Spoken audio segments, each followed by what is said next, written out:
Next problem on superposition theorem.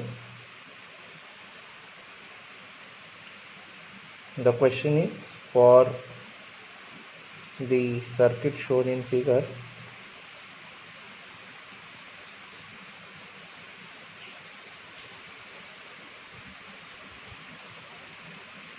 use the superposition theorem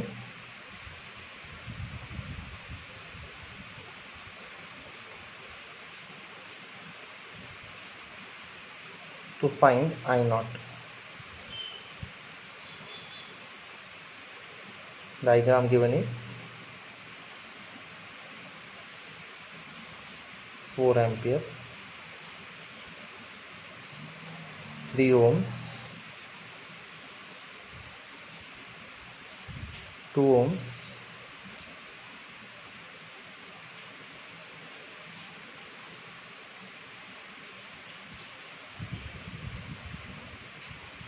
this is plus minus 4 times I naught, then 5 ohms. I naught is given here, then this is given as 4 ohms. There is one voltage source of 20 volts. Now here the circuit has the dependent source which must be kept intact. That means we cannot touch this dependent voltage source. Right now there are two independent sources, so I can say my IO will be combination of IO dash and IO double dash. IO dash will be maybe acting, we are finding IO dash when only 4 ampere is acting, or maybe when 20 volt is acting, depends on your approach. So now I'll find IO dash when 4 ampere is acting alone. So consider 4 ampere current source is acting alone. What will happen to 20 volt voltage source? 20 volt voltage source will be short circuited. So the modified diagram will be 3 ohms, 5 ohms, this resistance is 2 ohms, 2 ohms, plus minus 4 times I naught dash. I'll consider I naught dash. This is 2 ohms, 4 ampere. The 20 volt will be shorted, and we have 4 ohms. Now I'll assume I'll solve this because I need to find IO dash. Assume this as I1, current flowing through this I1, in this mesh I2, and in this mesh I3. So from figure first I'll find certain things which are visible. I can say I1 is 4 amperes and I naught dash is equal to I1 minus I3, which is 4 minus I3. So this is 1, this is 2, right? So I have already got the value of I1, so I need to apply KVL in these two meshes. So what I'll do, I'll apply KVL to mesh 2. KVL to mesh 2. So minus 2 I2 plus 4 times IO dash minus 2 times I2 minus I3 minus 3 times I2 minus I1 equals to 0. After opening the bracket, you will get it as minus 2 I2 plus 4 times 4 minus I3, because I have already found out the value of I naught dash as 4 minus I3. I am substituting over here minus 2 I2 plus 2 I3 minus 3 I2 plus 12 is equal to 0. And the final equation after simplification will be 7 times I2 plus 2 times I3 equals to 28. Call it as equation number 3. KVL to mesh 3. So that will give me minus 2 into I3 minus I2 minus 4 times I0 dash minus 4 times I3 minus 5 times I3 minus I1 equals to 0. Now I will substitute I1 as I1 we have found as 4 ampere in this equation also. So I will get an IO dash as 4 minus I3. So minus 2 I3 plus 2 I2 minus 4 into 4 minus I3 minus 4 I3 minus 5 I3 plus 20 equals to 0.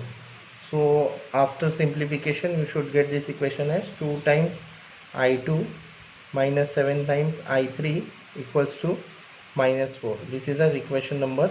After solving equations 3 and 4 you will get I2 as 3.547 ampere and I3 as 1.584 amperes. Now substituting the value of I3 in I0 dash equation, I0 dash is 4 minus I3, so we will get I0 dash as 2.46 ampere. So I0 dash we have got it as 2.416 ampere. Consider when 20 volt voltage source is acting alone. So consider 20 volt voltage source is acting alone. So what will happen to 4 ampere? 4 ampere current source will be open circuited. So the diagram will be 3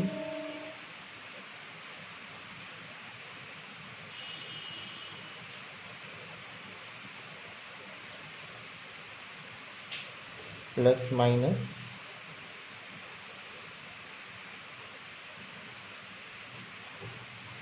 20 volts 4 ohms. Now I will call it as 4 times IO double dash 2 ohms 3 ohms 5 ohms I0 double dash and 2 ohms, and this side it is open. So we need to find IO double dash. Let us assume I1 flowing to this and I2 flowing through this. So from figure I'll first write IO double dash is nothing but minus I2 and IO double dash is minus I2. Now I'll apply KVL to mesh 1. So applying KVL to mesh 1, it will be minus 3 times I1 minus 2 times I1 plus 4 times IO double dash minus 2 times I1 minus I2 equals to 0. Now I call this as equation number 1 in the second case. Now substituting 1 into and after simplification you will get the equation as minus 7 times I1 minus 2 times I2 equals to 0. This is as equation number 1. Now apply KVL to mesh 2. KVL to mesh 2 will give me minus 2 I2 minus I1 minus 4 minus I2, because IO dash I'll straight away write as minus I2, minus 4 times I2 plus 20 minus 5 times I2 equals to 0. So after simplification you'll get this equation as minus 7 times I2 plus 2 times I1 minus 7 times I2 is equal to minus 20. Call this as equation number, this is 3, call this as equation number 4. So solving 3 and 4 you will get I1 as minus 0.754 amperes and I2 as 2.64 ampere. Now IO dash is minus I2, so it will be minus 2.64 ampere. Now I got, by superposition theorem, IO will be IO dash plus IO double dash, which will be 2.416 ampere minus 2.64 ampere. So IO will be minus 0.224 amperes. Since we are getting negative sign, that means the current is flowing in the opposite direction. So you got IO as minus 0.224 ampere based on the two sources. One is the dependent current source and one is the independent current source 4 ampere, and one is the independent voltage source 20 volts.